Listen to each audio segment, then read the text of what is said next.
계시록 17, 18장은 음녀에 대한 소개를 하고 있고요. 이 음녀가 누구와 관계를 맺고 있느냐, 그리고 누구에게 영향을 주고 받느냐, 이렇게 얘기하고 있습니다. 그리고 이 음녀가 종말이 어떻게 될 거냐, 음녀가 받게 될 심판에 대해서 이야기하고 있습니다.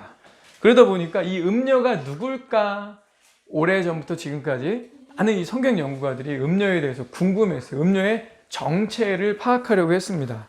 음녀가 누굴까? 오랜 역사적인 전통의 1호는 카톨릭이라고 봅니다. 카톨릭이 음녀다. 전후 문맥이나 요한계시록에 쓰여졌던 이 시대가 그걸 반영하고 있다라고 얘기하고요. 두 번째는 이 음녀는 어떤 특정 종교라기보다는 하나의 시스템, 하나의 체제다.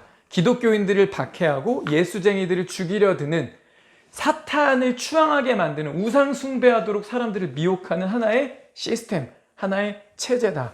세 번째는 종교 제도 전반을 가리킨다. 그러니까 하나님은 유일신인데 이거 빼고 뭐 힌두교, 뭐 무슬림, 카톨릭, 그 외에 어떤 뭐 샤머니즘적인 모든 종교들의 통합. 그래서 야, 이 세상은 하나님이 만드신 게 맞아. 근데 하나님 만드신 거 안에 종교도 포함돼. 그래서 이 세상의 모든 종교가 다 어차피 하나님 만드신 거야. 그러니까 어느 종교를 믿든 우린 다 천국 갈 거야. 궤변이죠. 근데 이 논리적으로만 따라가 보면 맞는 말 같아요. 이 세상은 처음에 무에서 시작했는데 아무것도 없을 때 하나님이 인간이 살 수 있는 제반 조건 만드시고 인간도 만드셨어. 그리고 종교심을 주신 분도 하나님이셔. 그 인간들이 만들어낸 게 종교니까 이 세상의 모든 종교는 무에서 나왔는데 하나님이 창조하셨잖아. 그러니까 세상의 모든 종교는 다 어차피 하나님 만드신 거야. 그러니 어떤 종교를 믿어도 다 하나님께 도달할 수 있어. 음녀죠, 음녀. 사람들을 기만하고 속여서 하나님으로부터 빼내는. 성경은 다른 이로서는 구원 얻을 수 없다라고 명확히 말하는데 다 똑같은 하나님 섬기고 있어라고 말하는 거짓 종교. 이 종교제도 전반을 말한다.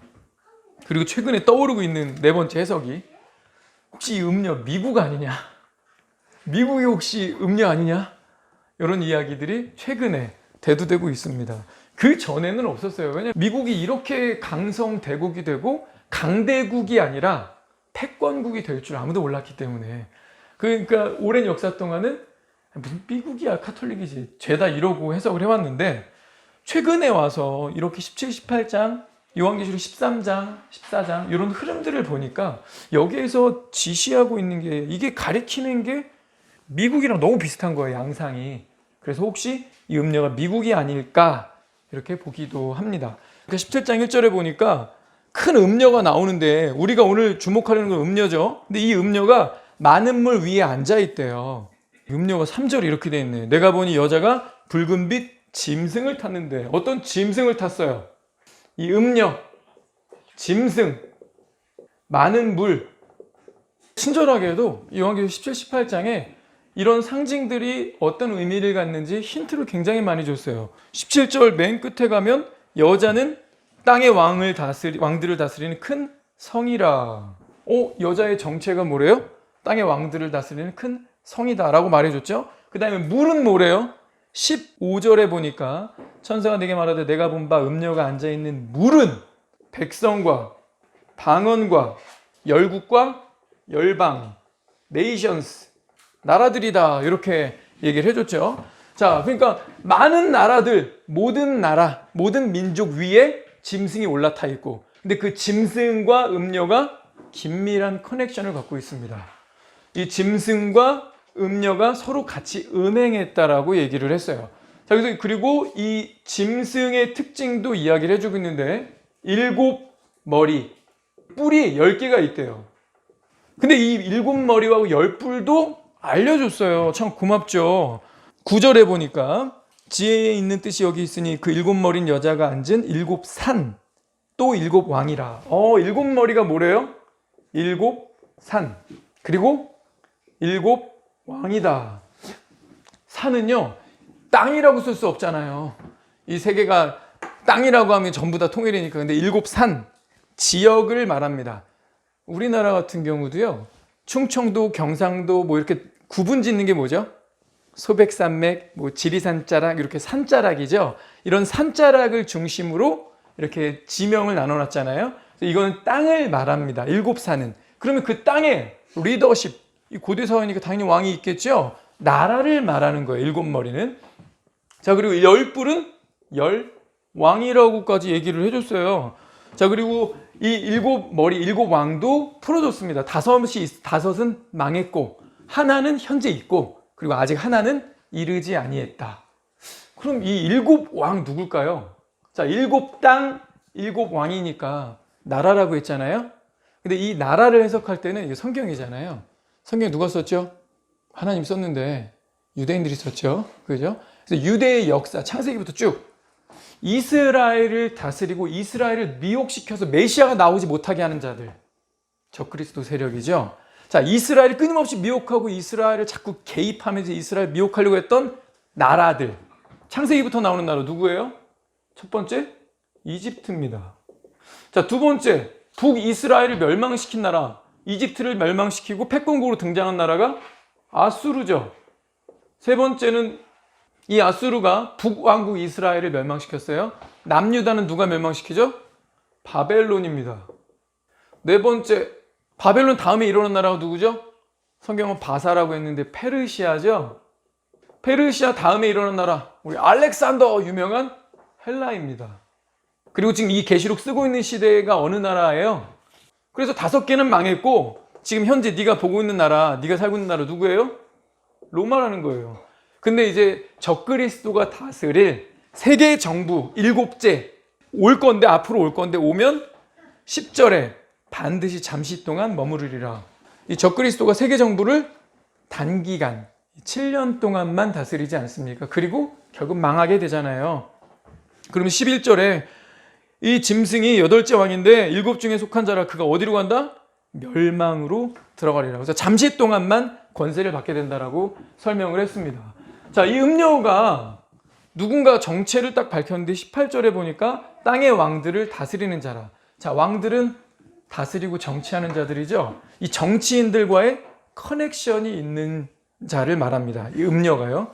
자, 이렇게 설명을 자세하게, 또 상징들이 어떤 의미를 갖고 있는지 여기서 부연 설명들을 쭉 해줬어요. 자, 그러면 이 음료가 이런 특징들을 가지고 있는데 과연 이 자가 정말 미국인지, 미국이 될 수 있는 건지 한번 차근차근히 한번 생각을 해보겠습니다. 지금 이 시대의 가장 강력한 제국은 단연 미국입니다. 군사적으로, 경제적으로, 문화적으로 가장 강한 나라죠. 그냥 강대국이 아니라 초강대국, 패권국입니다. 이 작년 기준으로 세계의 군사비가 2조 달러 정도 되는데 그 중에 38%, 거의 40%에 가까운 군사비를 미국이 혼자 지출했습니다. 2위가 중국인데 중국의 3배가 넘게 지출한 게 미국이에요. 그래서 미국의 군사력에 세계 모든 나라가 이 안보에 의존을 하고 있습니다. 또 미국의 GDP, 미국의 한 해 수입, 미국의 GDP가 한 해에 21조 달러입니다. 21조 달러. 중국은 14조 달러. 뒤에 거는 뺄게요.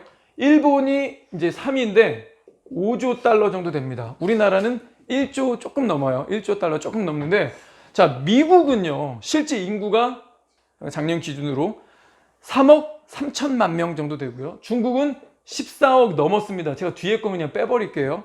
일본은 1억 하고 띠디디 이렇게 됩니다. 그러니까 1.2로 5 나누고 14조 나누고 3.3으로 21조 나누면 얘네들은 6만 달러 이상을 벌고 쓰는 애들이에요. 중국은요, GDP로 볼 때는 2위지만 14억으로 나누면 얘네 1년에 1,000만 원 간신히 버는 거예요. 국민 나눠보면. 차라리 근데 일본은 1억 2천만 정도밖에 안 되는데 5조를 벌어들이니 굉장하죠, 얘네들도. 근데 미국한테는 여전히 게임이 안 됩니다. 경제적으로도 굉장히 미국이 부유해요. 근데 오늘 17, 18장에 보니까 상인들 얘기 나오면서 물건 팔아서 치부했다, 부자가 됐다, 이런 얘기 계속 나오고 있죠. 자, 경제 거래에 있어서 미국 빼고 생각할 수가 없죠, 지금은. 미국이 세컨더리 보이콧이라도 먹이면 문 대통령도 발발 떨게 되지 않습니까? 이거 지금 미국한테는 아무도 할 수가 없는 거예요. 경제적으로나 군사적으로나. 그러면 경제와 군사를 통해서 튼튼한 경제와 안보가 형성이 되면 사회 문화가 꽃피게 되죠. 국민들의 삶의 질이 올라가죠. 근데 이거 다 누가 좌우하고 있다고요? 예, 미국입니다. 그래서 이 미국이 혹시 음녀 바벨론이라고 볼 수 있지 않겠는가, 이런 얘기가 된다는 거죠. 자, 프린트해드린 거에 이제 첫 번째 봅니다. 여자가 앉은 7산. 지금 방금 여기 정리해드렸죠? 이스라엘을 지배하고 이스라엘을 미혹시킴으로써 메시아가 나와야 될 이 나라를 음란하게 만든 나라들, 역사적으로 볼 때 이렇게 6개 국가들이 있었다고 했습니다.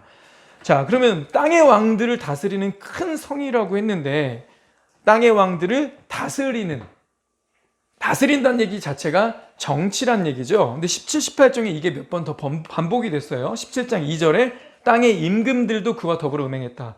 18장 3절에도 또 땅의 왕들이 그와 더불어 음행했다. 18장 9절, 그와 함께 음행하고 사치하던 땅의 왕들. 자, 음행했다는 것 자체가 깊은 상관관계죠. 이 상징이잖아요. 성적인 관계를 맺는다는 건 깊은 관계입니다. 자, 서로 매우 깊은 영향을 주었는데 누구랑 누구예요? 땅의 왕들과 이 여자가. 그러니까 이 음녀는 정치와 매우 밀접한 연관을 가졌다는 걸 보여주죠. 그래서 이 음녀, 뭐랑 관계가 깊은가? 첫 번째는 정치와 관계가 매우 깊습니다. 현재 땅의 왕들, 세계를 다스리는 국가, 우리 한마디로 얘기하라고 하면 G2 아닙니다. 중국 아니에요. 중국은 게임도 안 돼요. 누구죠? 예, 단연 미국입니다. 유엔도 아니에요. 현재 군사적, 경제적, 정치적 세계를 다스리는 나라는 단연 미국이다.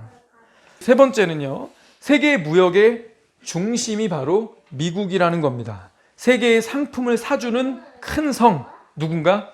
바로 미국이 그렇게 하고 있다. 자, 음녀 바벨론이 무너지니까, 이 바벨론 성이 무너지니까 상인들이 울면서 애통해하고 있어요. 18장 11절이죠. 땅의 상인들이 그를 위하여 울고 애통하는 것은 다시 그들의 상품을 사는 자가 없습니다. 인구는 3.3억인데 세계 인구의 5%밖에 안 되는 인구인데 GDP가 21조. 세계 GDP가 1년에 세계 GDP가 80조인데 25%를 미국 혼자 다 감당하고 있다는 겁니다. 그래서 미국은 상업, 금융, 문화, 군사, 무역 이런 모든 부분의 중심이고 스마트폰, 인터넷, 영화, TV 이런 부분들을 보급하고 있는 나라 단연 미국이다. 세계 무역의 중심이다. 세계의 상품을 실제로 또 사줘요. 한 해에 6만 달러 이상씩을 소비하는 나라, 상인의 중심 역할을 하고 있는 나라 바로 미국이라는 거죠. 세계 모든 나라가 미국이 들고 있는 이 상업이라는 잔에 취하고 도덕적인 부패, 각종 의식적 부정함을 미국이 나타내고 있습니다. 그래서 오바마가 대통령 때는 아예 백악관에다가 육지계라고 하죠. 동성애를 지지하는 퍼레이드까지 하지 않았습니까? 과연 자유의 여신상, 이 자유의 여신상이 음녀의 국가를 상징하는 것처럼 뉴욕 한복판의 중심에 물 위에 떡하니 서 있습니다. 미국이 음녀일 수 있을까? 네 번째, 17장 2절을 보면요. 땅의 임금들도 그와 더불어 음행하고 땅에 사는 자들도 이 포도주에 취했다. 임금들, 리더들, 정치가들만이 아니라 땅에 사는 자들도 취했다고 했죠. 이 사회에 영향을 주고 있다는 겁니다. 5절, 17장 5절에도 내가 본 바 음녀가 앉아있는 물은 백성과 무리와 열국과 방언들이니라. 리더만이 아니라 이 국민들에게 세계 민족들의 영향을 주고 있다. 18장 2절 큰성 바벨론이여 땅의 상인들도 11절 땅의 상인들이 그를 위하여 울고 15절 바벨론으로 말미암아 치부한 이 상품의 상인들. 여러분 상인들은요 사실 우리 전부예요. 우리 뭔가를 팔아서 먹고 살죠. 내 시간을 드릴게요. 학위를 드릴게요. 내 전공을 드릴게요. 내가 가서 내 에너지를 쓸게요. 월급 주세요. 우린 어찌 보면 전체 우리 모두는 하나의 세일즈맨입니다. 자신의 뭔가를 팔아서 먹고 사는 자들이죠. 그래서 여기서 상인들이라고 표현된 거는 17장 2절에 표현된 대로 땅에 사는 자들 전체를 말하는 겁니다. 땅에 사는 자들 전체가 미국의 영향력 아래 있는가? 그렇다는 거죠. 헐리우드는 단순히 영화 시장이 아닙니다. 돈과 유행과 문화를 이끌어내죠. 팝송에서 잘 나가게 되면 돈 따라오고 광고 CF 따라오고요. 세계적으로 사람들에게 내 이름을 알리게 됩니다. 사회에 지대한 영향을 끼치는 나라. 현재는 미국이 이런 역할을 하고 있다. 우리 다섯 번째, 음녀가 붉은빛 짐승을 탔어요. 붉은빛 짐승을 탔다. 17장 3절에 그렇게 되어 있죠. 여자가 붉은빛 짐승을 탔는데 그 짐승의 몸에 하나님을 모독하는 이름이 가득하고 7머리와 10뿔이 있다. 음녀가 짐승을 올라탔다. 깊은 커넥션이 있다는 얘기인데, 음녀와 짐승의 관계가 이렇게 밀접하다면 이 짐승이 666 매매 시스템을 가지고 세계 경제를 통제하기도 한다라는 거죠. 자, 666을 통한 매매 시스템, 이거 하려면 누가 해야 될까요? 누가 이걸 할 수 있을까요? 기축통화. 기본적으로 축이 되어 통용되는 화폐, 그걸 기축통화라고 하죠. 그러니까 기준이 된다는 거예요. 지금 이 통화 뭐죠? 달러입니다.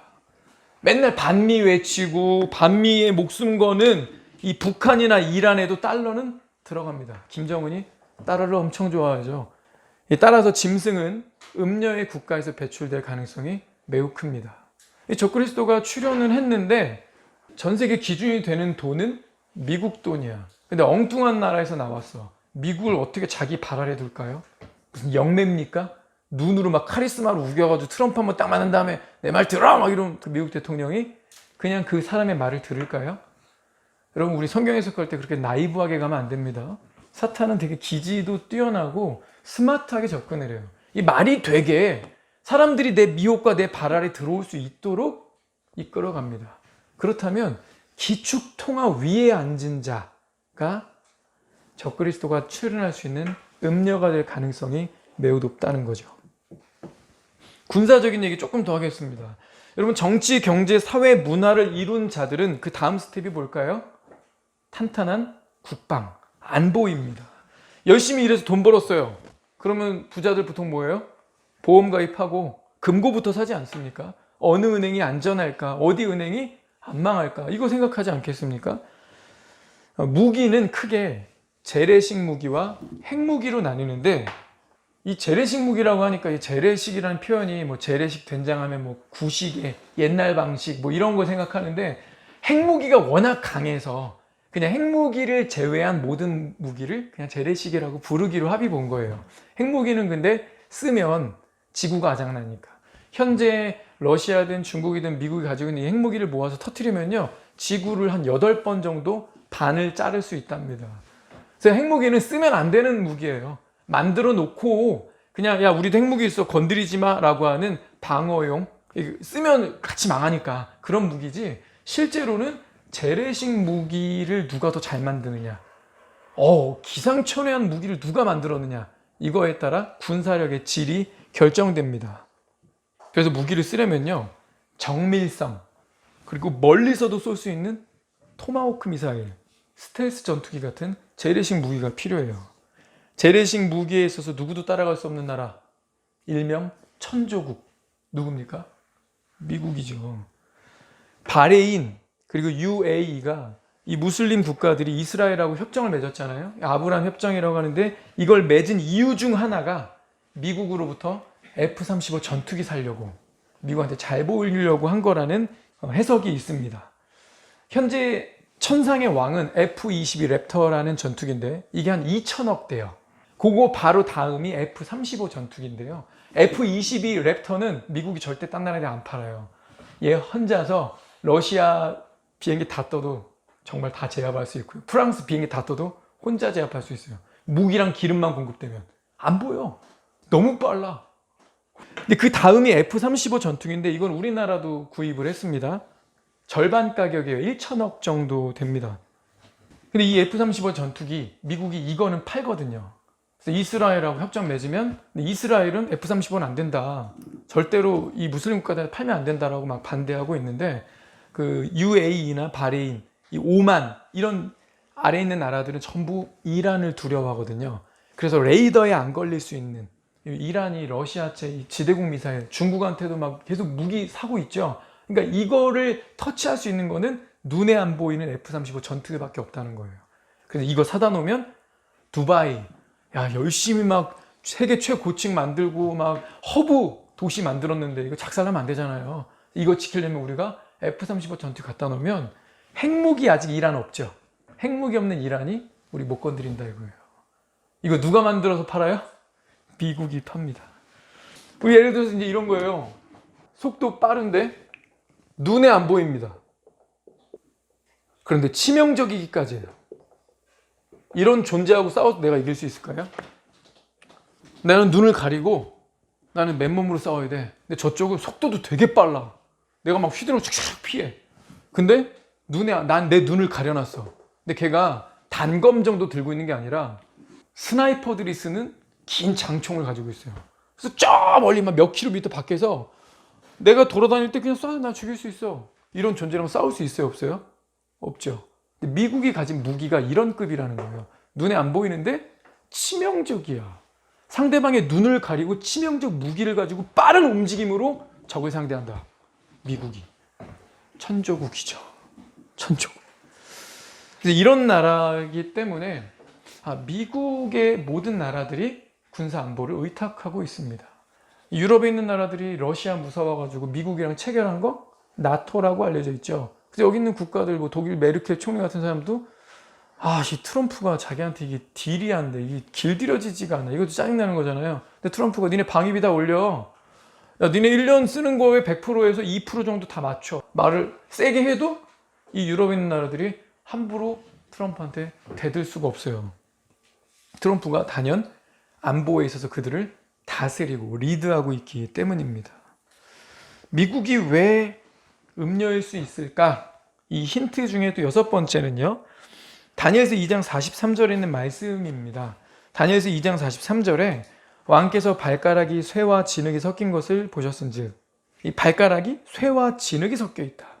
그들이 다른 민족과 서로 섞일 것이나 그들이 피차에 합하지 아니함이 쇠와 진흙이 합하지 않음과 같으리이다. 바벨론 왕 느부갓네살이 어떤 환상 봤죠?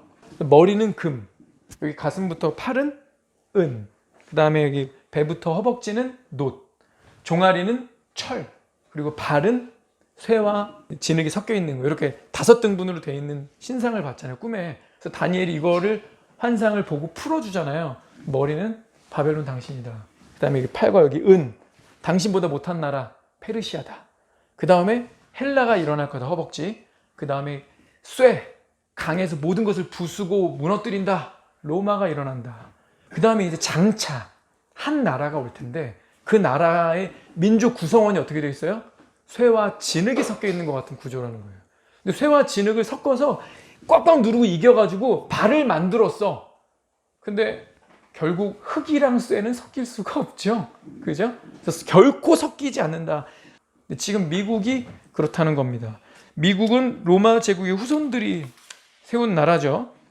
미국은 흑인, 히스패닉, 아시아, 중동 사람 등 다민족 국가들이 지금 함께 이 나라를 이루고 있습니다.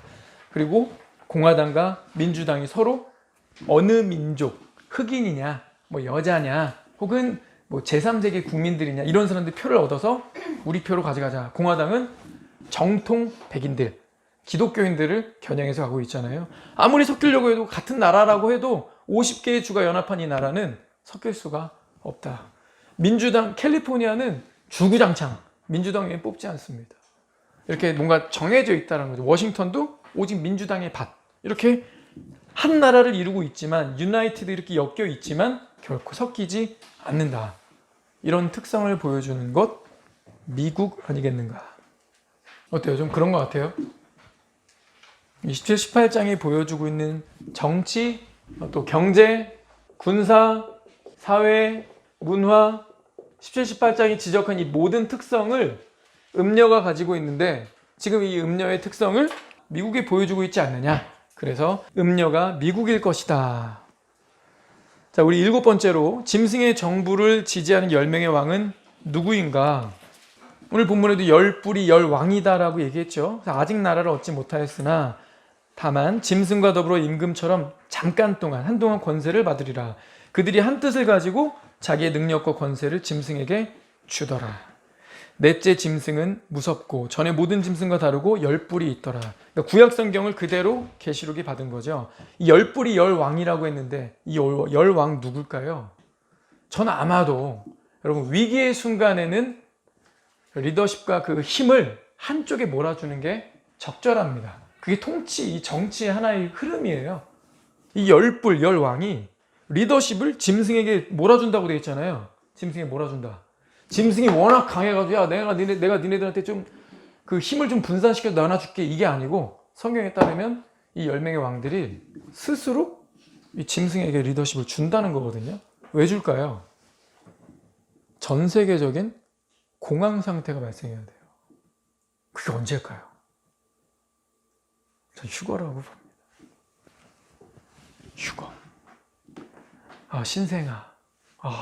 한 집안에 한 명일지라도 그 신생아 없어지면 양쪽 집안 다 기둥불이 흔들리는데 모든 전 세계 고속도로에서 운전하는 참된 기독교인이 휴거되는 건 되게 적을 거예요. 근데 전 세계 모든 나라 공통은 신생아다.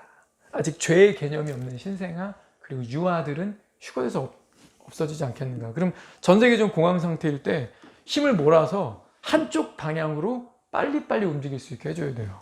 특히 또 이번 코비드 같은 거 이렇게 전 세계적인 팬데믹 상태가 왔을 때 전 지구적인 재난이 왔을 때는 한 사람이 다 이렇게 한 방향으로 가자라고 하는 게 훨씬 수월하고 정치적으로 정치 역학적으로는 그게 옳습니다. 이 10명의 왕이 결국에는 리더십을 인계한다. 자, 오늘은 음녀에 대한 해석 중에 4가지 중에서 최근에 가장 뜨고 있다고 핫한 미국이 음녀인가 이 부분에 대해서 17, 18장을 좀 살펴보았고요. 그래서 적용을 한 가지 좀 찾고 가려고 합니다.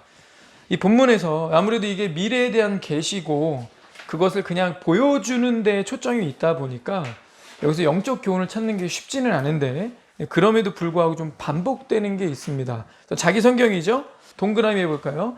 18장 5절에 그의 죄는 하늘에 사무쳤으며 하나님은 그 불의한 일을 하나님은 불의한 일을 어떻게 하신다? 기억에 동그라미 해봅시다. 기억. 하나님은 기억하신다. 자, 그리고 하나님이 이 기억하시고 마음속에 두고 계시면 무슨 일이 발생할까요? 6절, 7절에 이 표현이 나오는데 갚아주신다. 6절, 7절 우리 함께 읽어볼까요? 시작. 그가 준 그대로 그에게 주고 그의 행위대로 갑절을 갚아주고 그가 섞은 잔에도 갑절이나 섞어 그에게 주라. 그가 얼마나 자기를 영화롭게 하였으며 사치하였든지 그만큼 고통과 애통함으로 갚아주라.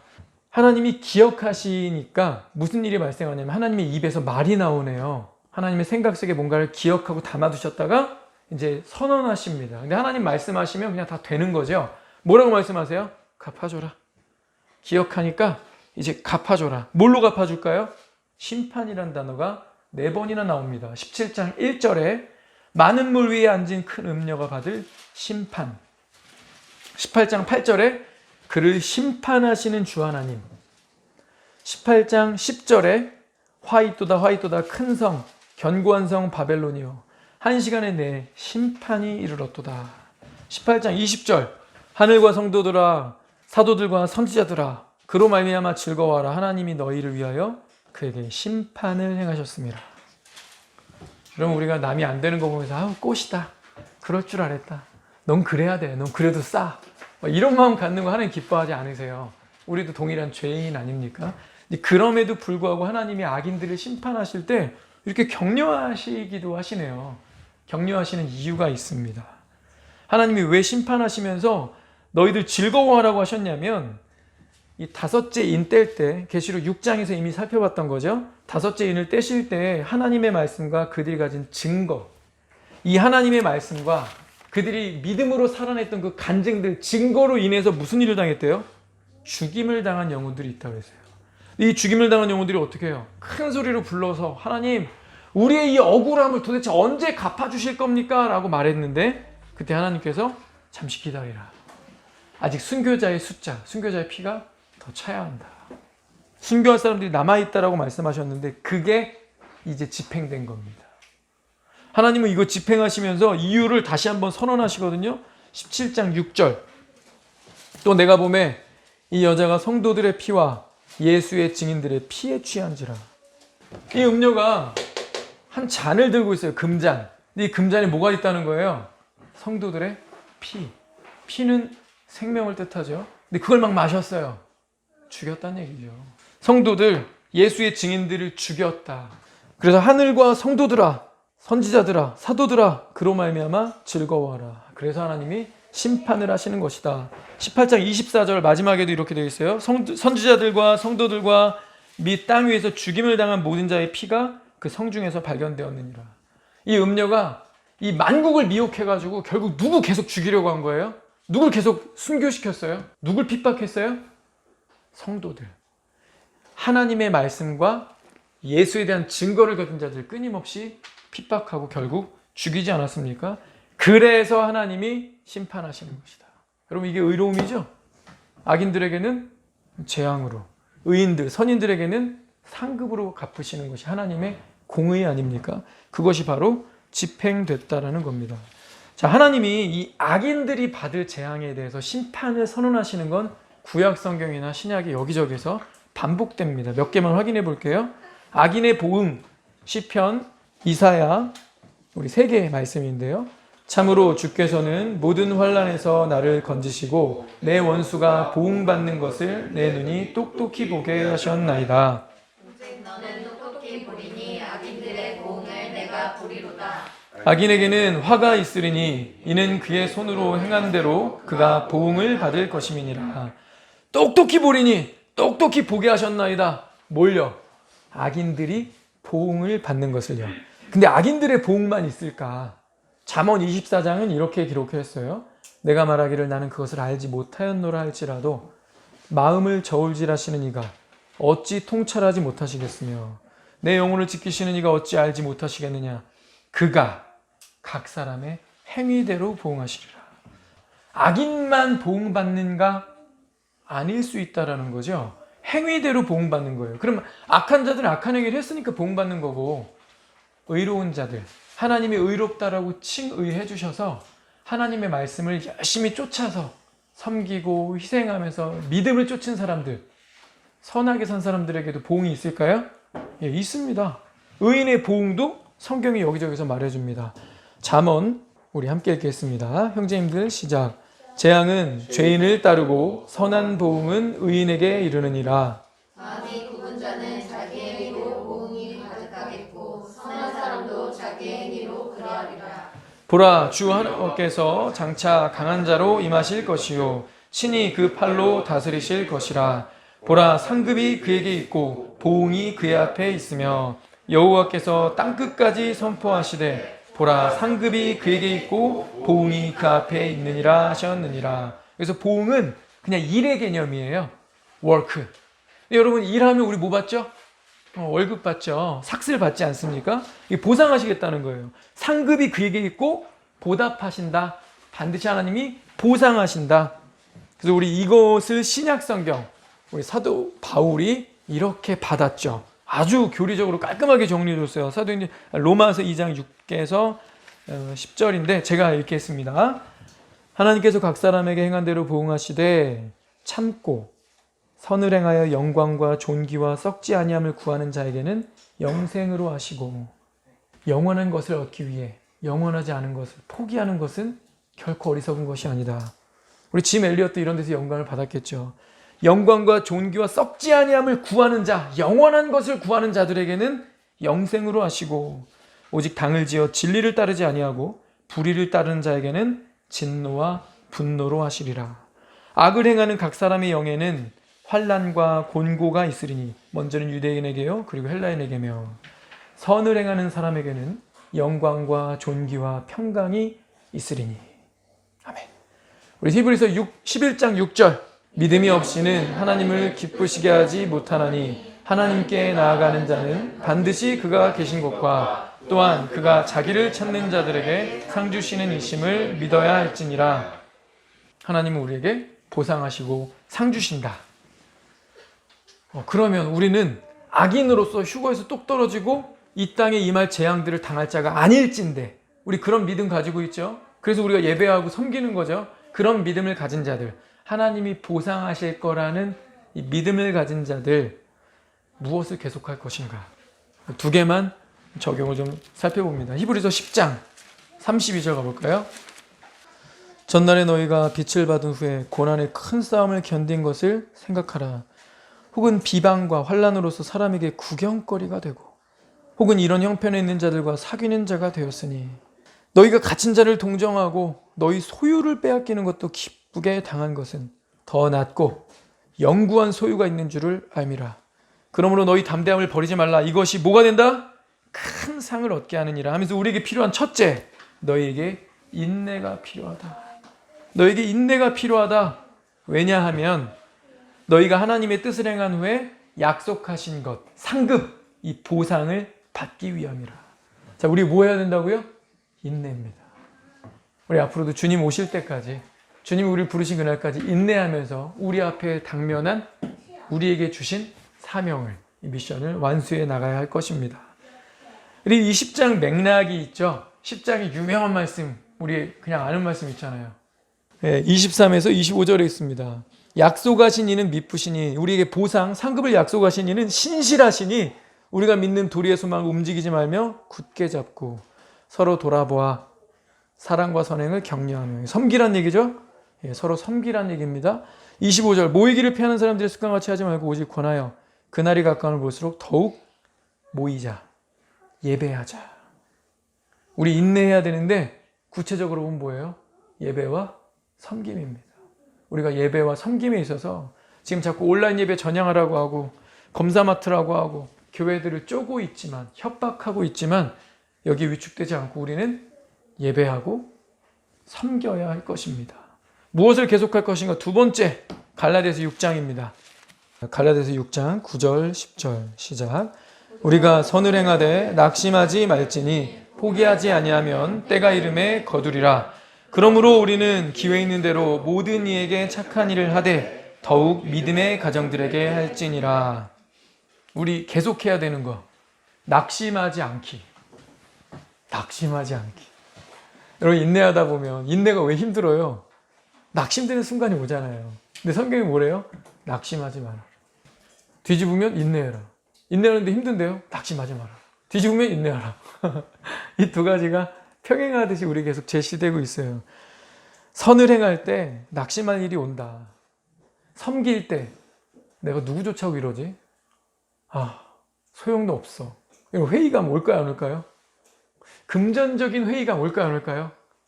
내가 이렇게 시간 쓰고 돈 쓰고 애쓴다고 누가 알아주나? 그런 마음 올까요, 안 올까요? 오죠. 사탄이 할 수만 있으면 택하신 자들도 미혹해 한다고 했는데 그냥 택하신 자들까지도 삼키려고 그냥 쉬지 않고 우리들을 공격하고 있는데 낙심하고 싶은 순간이 오죠. 낙심하지 마라. 포기하지 마라. 때가 온다. 그리고 그때 거둔다. 보상이 있다. 상급이 있다. 그러면서 10절도 구체적인 적용 포인트 던져줬죠. 더욱 섬겨라. 더욱 기회가 있는 대로 섬겨라. 더욱 섬겨라. 믿음의 가정들 더욱 사랑하고 섬겨라. 근데 이 말씀이 나온 맥락에 하나가 더 있습니다. 우리 히브리서에서는 예배와 섬김을 인내하면서 계속하자라고 했는데 이 갈라디아서 6장은요. 이 가르침입니다. 곧 말씀이에요. 가르치고 가르침을 받고 가르치고 가르침을 받고 결국 말씀이고요. 두 번째는 섬김을 얘기하고 있는 거예요.